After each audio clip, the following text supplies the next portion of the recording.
বিসমিল্লাহির রহমানির রহিম। একজন সুস্থ বিবেকবান, একজন রুচি সম্পন্ন মানুষের চলাফেরা এমন হয় যে রাস্তার মধ্যে যে কোনো মহিলা ছাড়বে, আমি রাক্ষসের মতো হা করে তার দিকে তাকায় থাকব। পৃথিবীর সমস্ত উলঙ্গ ছবি, নর্তকী, জিনা ব্যভিচারের দৃশ্য সারা রাত আমি মোবাইলে দেখব।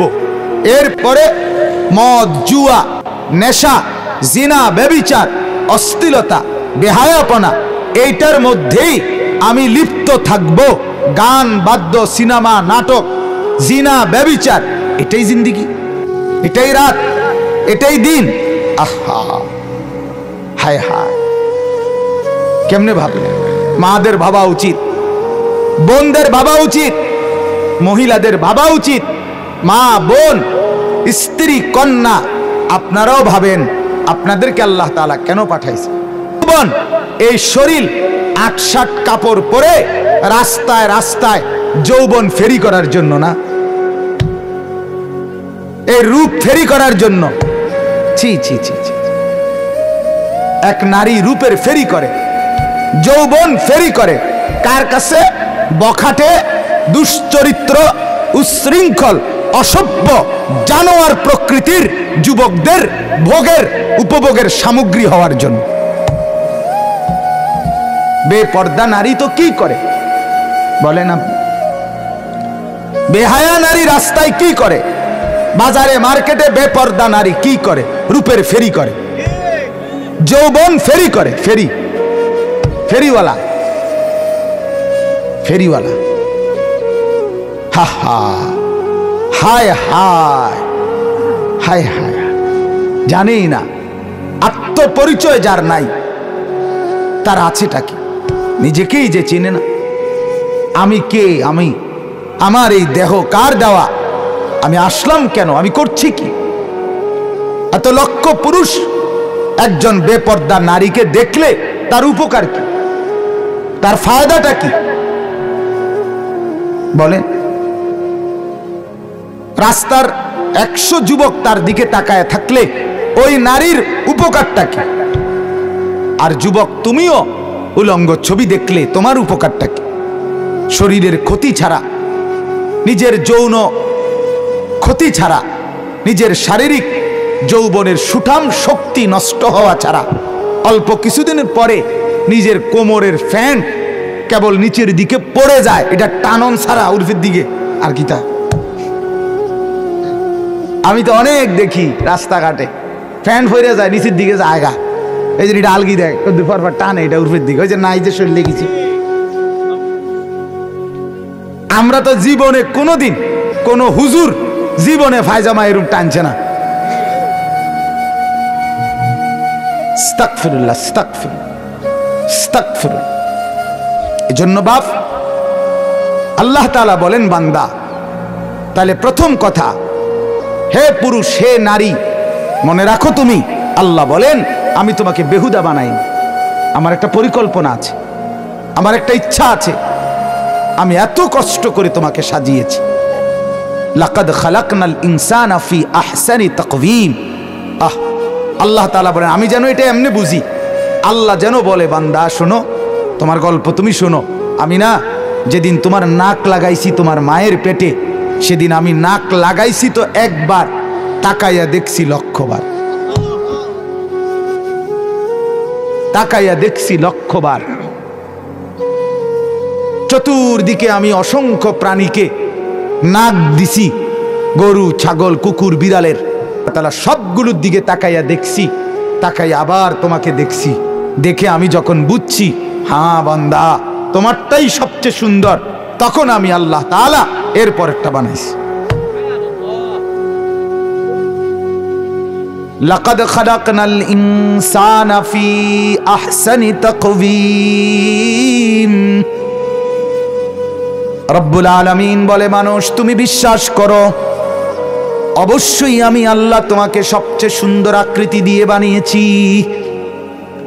নাক লাগিয়েছি একবার, চেয়ে দেখেছি লক্ষবার, কান লাগাইছি একবার, তাকিয়ে দেখছি লক্ষবার। বারবার দেখে দেখে 9 মাস আমি কি করলাম? আমি তো সেই আল্লাহ যে বানাইতে চাইলে 1 সেকেন্ডেই বানাইতে পারতাম। পারতো কিনা? কোন বললেই তো হতো। আমি যদি বলি হও তাইলেই তো হয়ে যায়। তাইলে তোমাকে এতদিন কি করলাম? যত্ন করে বানিয়েছি, মনের মতো করে সাজিয়েছি। আমি আল্লাহর পছন্দ মতো তোমাকে বানিয়েছি। ফি আই সূরাতিম মা শাআ রাক্কাবাক। আল্লাহ বলে, বান্দা বিশ্বাস করো, আমি আল্লাহ আমার ইচ্ছে মতো পছন্দ করে তোমাকে চেহারার আকৃতি দিয়েছি। আমি সাজিয়েছি, আমি সাজিয়েছি, আমি সাজাইছি। ওয়ালাকাদ খালাকনাকুম সুম্মা সাওয়ারনাকুম। আল্লাহ বলে, বান্দা আমি বানিয়েছিও তোমাকে, আমি সাজিয়েছিও তোমাকে, বানাইছিও আমি, সাজাইছিও আমি। কে বানিয়েছেন? আল্লাহ। কে সাজিয়েছেন? আল্লাহ। আল্লাহ। তো সেই তোমাকে আমি এমনি এমনি বানাইলাম। তোমার কোনো ডিউটি নাই, কোনো কাজ নাই, তোমার যা মন চায় তাই করবে তুমি। আল্লাহ আমাদেরকে বুঝ দান করে। 2 নাম্বার হলো কি মনে করা। আল্লাহ তাআলা বলেন, এক তো মনে রাখবা আমি তোমাকে অনর্থক বানাই নাই, বন্দিগির জন্য বানাইছি, ইবাদতের জন্য বানাইছি।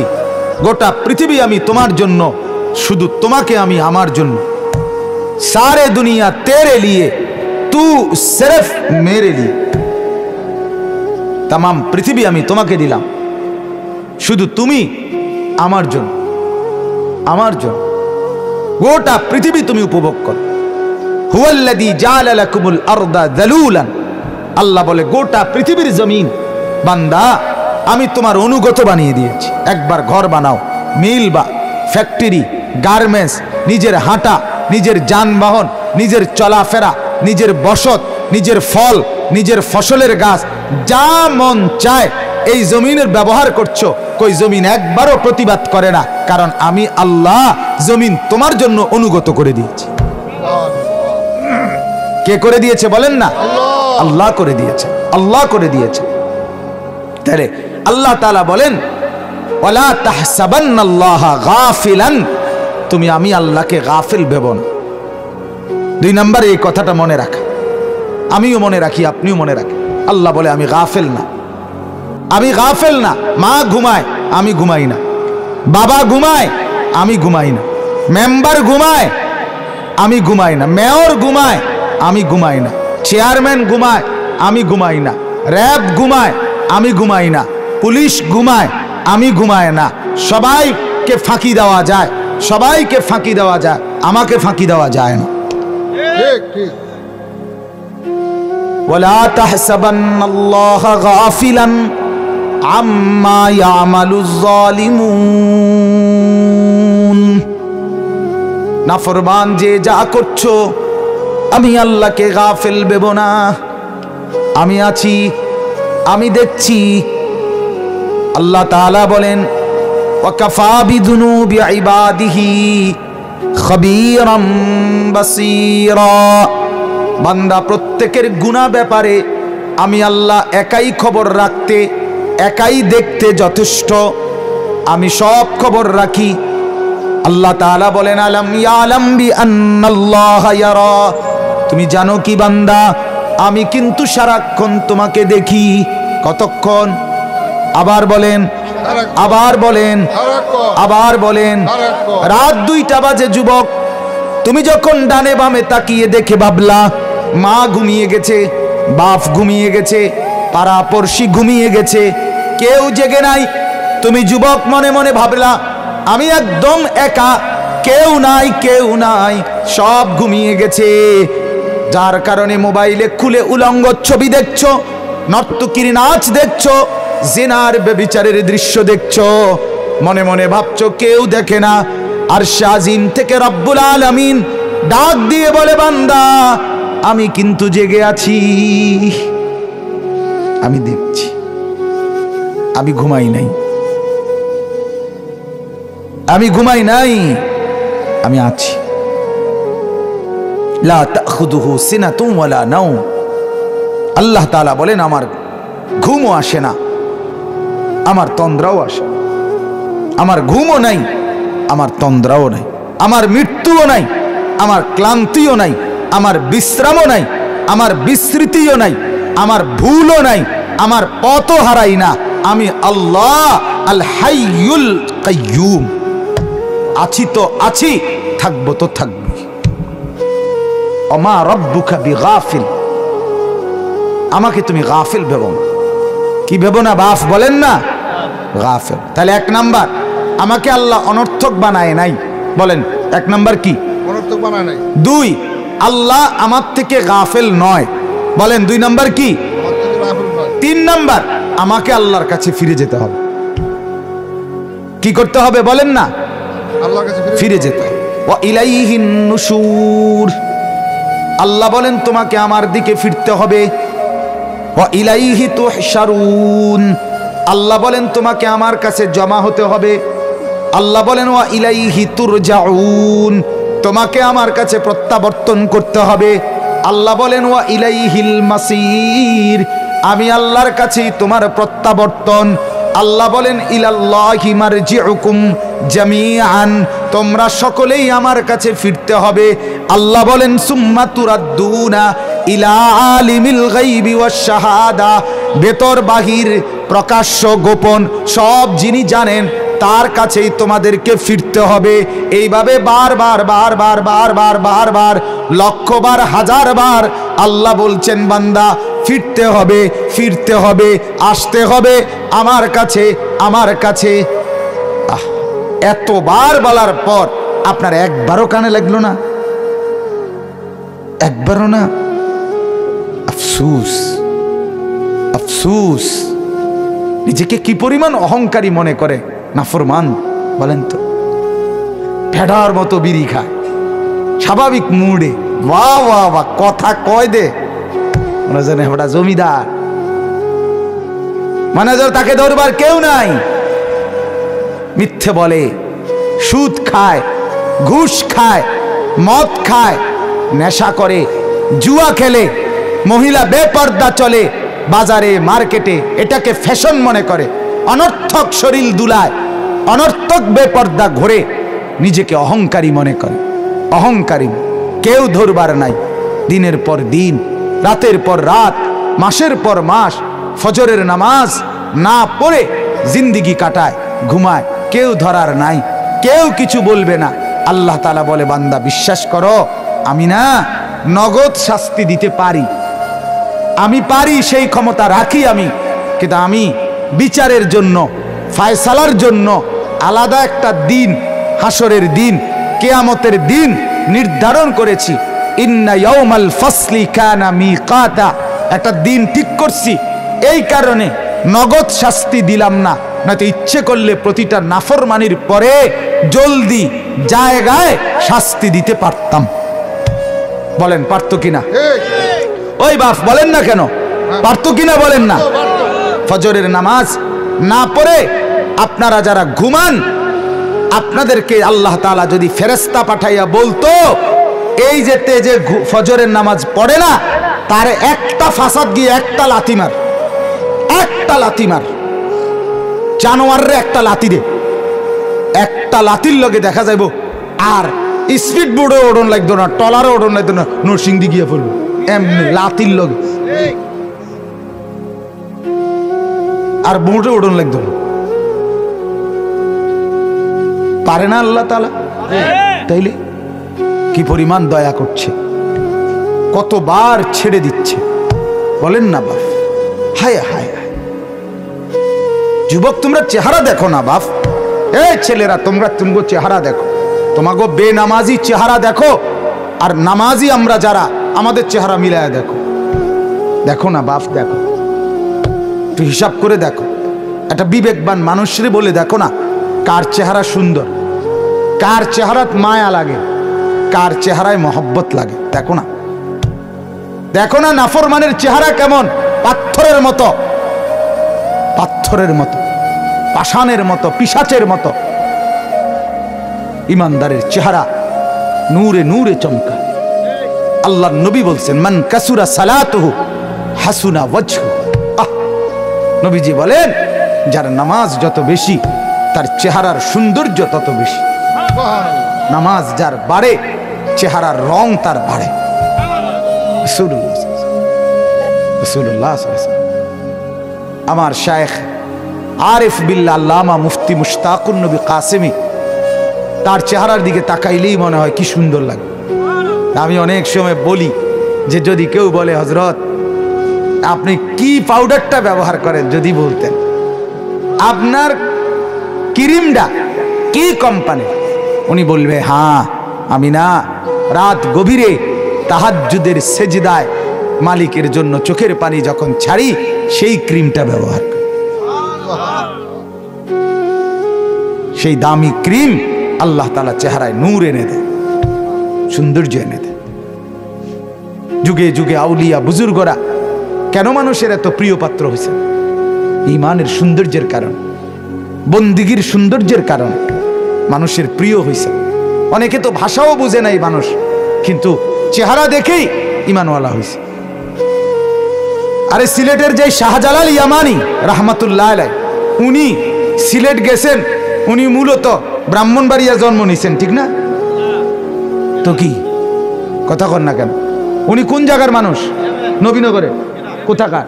ইয়ামানের মানুষ। তো ইয়ামানের মাতৃভাষা নবীনগরের ভাষা। কি ভাষা? আরবি ভাষা। তো সেই ইয়ামানের, সে আরব দেশ থেকে তিনি আসছেন, কিন্তু এই দেশে যখন আসছেন তো এই শাহজালালের কথা এই সিলেটবাসী বোঝে না, সিলেটবাসীর কথা শাহজালাল বোঝে না, কিন্তু রব্বুল আলামিন চেহারায় এমন নূর দিছে, শুধু চেহারা দেখে লাখ লাখ বেঈমান কাফের মুসলমান হয়ে ঈমান গ্রহণ করেছে। কেন?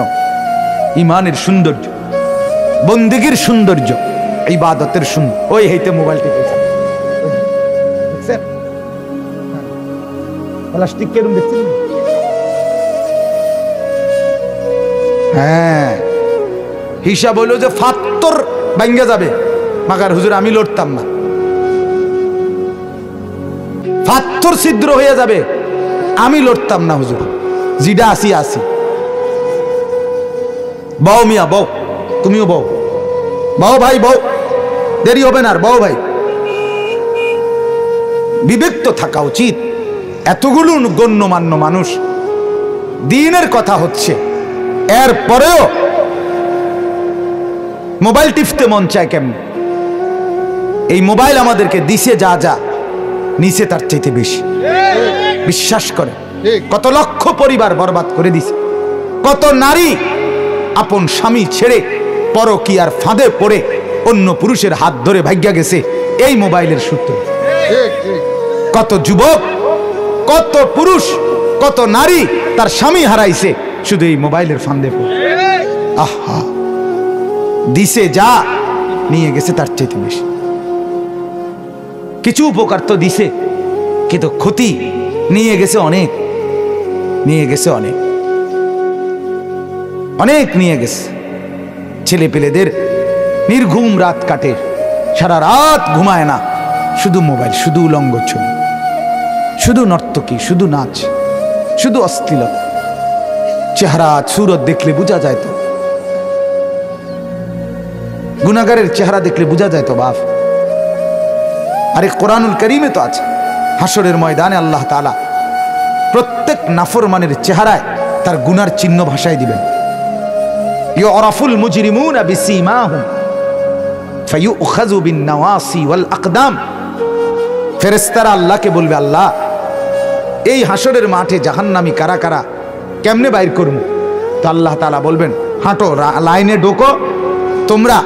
আমি আল্লাহ প্রত্যেক পাপীর চেহারার মধ্যেই গুনার চিহ্ন ভাষায় দেব, দেখায় দেব। ফলে তোমরা মাথার চুল, সামনের অগ্রভাগ এবং দুই পাও ধইরা ছাগলের বাচ্চা যেভাবে আলগি দেয় এইভাবে খপ কইরা সামনের চুল আর দুই পাও ধরে টান দিয়া আলগি দিয়া জাহান্নামে ফেলে। এটা কোরআনের আয়াত। ফায়ুখাযু বিন-নওয়াসি ওয়াল আকদাম। এই জন্য এই পাঙ্কু চুল যারা জাহান্নামের চুল, হ্যাঁ হ্যাঁ হ্যাঁ, অপেক্ষা করো। এই যে সামনে এদিকে এদিকে চুল কাটাইয়া যেগুলো ঝাঁকড়া, এই জঙ্গলির মতো, এগুলো মূলত ফেরেশতা জাহান্নামীদেরকে ধরার সুবিধার্থে। এই জন্য দুশ্মন এটা দিছে। তো কোরআনের আয়াত দ্বারা প্রমাণিত জাহান্নামীর চুল। কোরআনে আছে আবু জাহালের চুল। আল্লাহ তাআলা বলছে কাল্লা লা ইল্লাম ইয়ানতাহি লানাসফাআম বিন-নাসিয়া। এই কোরআনের আয়াত সূরা আলাকের মধ্যে আছে। আল্লাহ আবু জাহেলকে বলছে, আবু জাহেল তুই বেশি বাড়াবাড়ি করছে, কিন্তু তোরে কিন্তু সোজা করে লাম আমি চাইছি। তুই যেভাবে নাফরমানি করছিস আমার বন্ধুর, যদি না ছাড়ো এই বদ অভ্যাস, তা আমি হাসরের ময়দানে তোর সামনের চুল ধরে ফেরেশতা দিয়ে তোকে নিচে মাটিতে ফেলবো, এরপরে তোকে চূড়ান্ত বেজ্জুতি করব। এই আয়াতের অর্থ লানাসফাআম বিন-নাসিয়া। তাহলে কি বোঝা গেল? সামনের এই বড় চুল এটা আবু জাহেলের চুল। আর ওই আয়াত দ্বারা কি বোঝা গেল? জাহান্নামীর চুল। আর একটা আছে, কোরআন হাদিসে আছে, নবীজি বলছেন আখিরি জামানার সবচেয়ে ভয়ঙ্কর বেঈমান কাফের দাজ্জাল, সেই দাজ্জাল যে আসবে, প্রকাশ হবে, নবীজি বলছেন দাজ্জালের পরিচয় হলো 1 নাম্বার সে হবে শাবুন, যুবক। 2 কাতাতুন, তার চুল থাকবে এলোমেলো, আউলা জাউরা, এরকম চুল থাকবে। আল্লাহর নবী বলছে, মুসলিম শরীফের হাদিস। আর 3 আওয়ারুল আইন, একটা চোখ কানা এই অবস্থায়। তাইলে এই আউলা জাউলা এই চুল, এগুলো বর্তমানের ছেলেদের, এটা দাজ্জালের চুল, আবু জাহেলের চুল এবং জাহান্নামীদের চুল। এই 3 জনকে যদি তুমি আপন বানাইতে চাও, রাখো, অসুবিধা কি? তোমার সিদ্ধান্ত তুমি নাও, আমার সিদ্ধান্ত আমি নিলাম। আমি আবু জাহেলের সঙ্গী হতে চাই না, আমি দাজ্জালের সঙ্গী হতে চাই না, আমি জাহান্নামীদের সঙ্গী হতে চাই না। আল্লাহ মাফ করে দেন। তো আমার বাপ, আমরা এই 3টা কথা যদি বারবার ফিকির করি, আমাকে আল্লাহ অনর্থক বানায় নাই, আমার ব্যাপারে আল্লাহ গাফেল না, আর আমাকে আল্লাহর কাছে ফিরে যেতে হবে, এটা যদি আমরা ভাবি, তাহলে আমাদের মাথার চুল থেকে পায়ের নখ পর্যন্ত সারা দেহ, সারা অঙ্গ, ভেতরে এবং বাহিরে আল্লাহ তাআলার বন্দিগির অনুগামী, আল্লাহ তাআলার হুকুমের অনুগামী হতে সহজ এবং স্বাভাবিক হবে, সহজ হয়ে যাবে। আমার যখন মনে থাকবে কথা, আমারে আল্লাহ অনর্থক বানাই নাই, আমারে আল্লাহ দেখছে, আমারে আল্লাহর কাছে ফিরতে হবে। এই 3 কথা। তো আমাদের উচিত এই 3 কথাকে মনে রেখে আমরা আমাদের জীবনের সব কিছু নিয়ন্ত্রণ করা। আল্লাহ তাআলা তৌফিক দান করে। এখন আসেন, এই আয়াতটা কি বলছি? আমাদের এই পুরা দেহের মধ্যে প্রত্যেকটা অঙ্গে আমার আল্লাহর পক্ষ থেকে আমার কাছে বন্দিগি আছে। প্রত্যেক অঙ্গের জন্য শরীয়তের পক্ষ থেকে আদেশও আছে, নিষেধও আছে। এর মধ্যে অন্যতম একটি অঙ্গ আমাদের এই দেহের, যেটার সতর্কতা সবচেয়ে বেশি জরুরি জাহান্নাম থেকে বাঁচার জন্য, জান্নাতে যাওয়ার জন্য, সেটা হলো আমাদের জবান। সেটা হলো আমাদের কি বলেন না? এটাই কথা, এটাই এই আয়াত। জবান, জবানের নিয়ন্ত্রণ, কথার নিয়ন্ত্রণ, উচ্চারণের নিয়ন্ত্রণ, জবানের হেফাজত একজন মানুষের জন্য জান্নাতে যাওয়ার ক্ষেত্রে অত্যন্ত জরুরি, জাহান্নাম থেকে বাঁচার জন্য খুব জরুরি, খুব জরুরি। এই আজকে আমি এই আয়াতটাই পড়ছি। আল্লাহ তাআলা বলেন, মা ইয়ালফিজু মিন কাউলিন, আল্লাহ তাআলা বলেন, বান্দা তোমার মাথার চুল থেকে পায়ের নখ পর্যন্ত, ভেতরে বাহিরে যত অঙ্গ, যত পুরা দেহ, তোমার ঘরে বাইরে, একাকী প্রকাশ্যে, রাতে দিনে, যখন তুমি যাই করো, 24 ঘন্টার প্রতি সেকেন্ড সেকেন্ড নিঃশ্বাস নিঃশ্বাস ডান কাঁধের এবং বাম কাঁধে 2 জন ফেরেশতা সংরক্ষণ করছে। এটা হলো একটা কথা। কিন্তু 2 নম্বর আল্লাহ তাআলা বলেন, শুধু আলাদা তোমার জবানের যেই কথাগুলো, উচ্চারণ, আচরণ, তোমার এই জবান দিয়ে যা কিছু তুমি বলছো সারা দিনে সারা রাতে, আল্লাহ বলেন শুধু এই কথাগুলো সংরক্ষণের জন্য আমি আল্লাহর পক্ষ থেকে একজন তৎপর, চৌকস, একদম সজাগ, সতর্ক একজন ফেরেশতা শুধু তোমার কথার জবানের উচ্চারণের আলাদা ফাইল তৈরি করছি, রেকর্ড করছি। এজন্য বান্দা তুমি মনে রাখবা, তোমার জবানকে তুমি খুব বেশি নিয়ন্ত্রণ করবে, খুব বেশি। আজকে আমার এমনি মন চাইছে যে এটাই আপনাদেরকে বলি, জবানের নিয়ন্ত্রণ, জবানের নিয়ন্ত্রণ এটা একটা জরুরি বিষয়। জবানের কথা যেন অনিয়ন্ত্রিত না হয়। কোরআনুল কারীমের মধ্যে এবার দেখেন আল্লাহ তাআলা বলেন হাম্মাজিম মাশাইম বিনামিম, যে ব্যক্তি অন্যের দোষারোপ করে, 1, 2, যে ব্যক্তি অন্যের পিছনে কুৎসা রটনা করে, 3, যে ব্যক্তি 2 জনের মধ্যে ঝগড়া লাগায়, আল্লাহ তাআলা বলেন এমন ব্যক্তির উপরে আল্লাহর লানত, তোমরা তাকে অনুসরণ করবা না। তাহলে এখানেও জবানের ব্যাপারে বলছে অপরের পশ্চাতে নিন্দা করা এটা জবানের একটা গুনাহ। 2 জন মানুষের মাঝে নামিমা, ঝগড়া, সগলখুরি করা, কুটনামি করা, যার দ্বারা 2 জন মানুষের মধ্যে সুসম্পর্ক নষ্ট হয়ে ঝগড়ায় রূপান্তরিত হয়, মনোমালিন্যে রূপান্তরিত হয়। আল্লাহ তাআলা বলেন এটা বড় নিকৃষ্ট লোক, এই ব্যক্তির অনুসরণ করবা না। নামিম, নাম্মাম, আল্লাহ তাআলা বলছেন 2 জন মানুষের মধ্যে যে ঝগড়া বাজায় দেয়, পশ্চাতে নিন্দা করে, অপরের দোষারোপ করে, প্রত্যেক কথায় অন্যের দোষ বলে, অন্যের দোষ।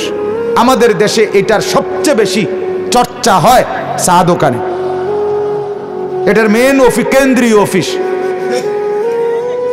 জাতিসংঘ থেকে সিদ্ধান্ত করা কেন্দ্রীয় অফিসে চা দোকান।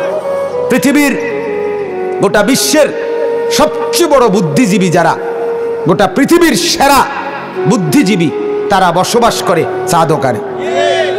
এত বড় মহাজ্ঞানী আমার দৃষ্টিতে পৃথিবীর আর কোথাও নেই, না না আর কোথাও। সবচেয়ে সেরা মাথা, যাদের কাজ একটাই, বিড়ি খাবে, বন খাবে, চা খাবে আর পরের বদনাম করবে। একবার 14 গোষ্ঠীর কেউ ভালো না, কেউ বালানা, বেডা বালানা, বেডি বালানা, ফুট বালানা, জি বালানা, মেম্বার বালানা, চেয়ারম্যান বালানা, এমপি বালানা, মন্ত্রী বালানা, এতে বালানা, হেতে বালানা। শুধুমাত্র উনি ছাড়া আল্লাহর জমিনে ভালো আর কেউ নেই। বহু কষ্টে উনি টিকে আছে। যদি কোনো কারণে উনি মারা যায়, পৃথিবীর শেষ ভালো লোকটা মরে যাওয়ার কারণে পৃথিবী কাইথিয়ে যাবে। আরে বালা রে, আরে বালা, বালার কারণে বিড়ির গন্ধে কাছে যাওয়া যায় না, এত অতিরিক্ত ভালো। আস্তাগফিরুল্লাহ, আস্তাগফিরুল্লাহ।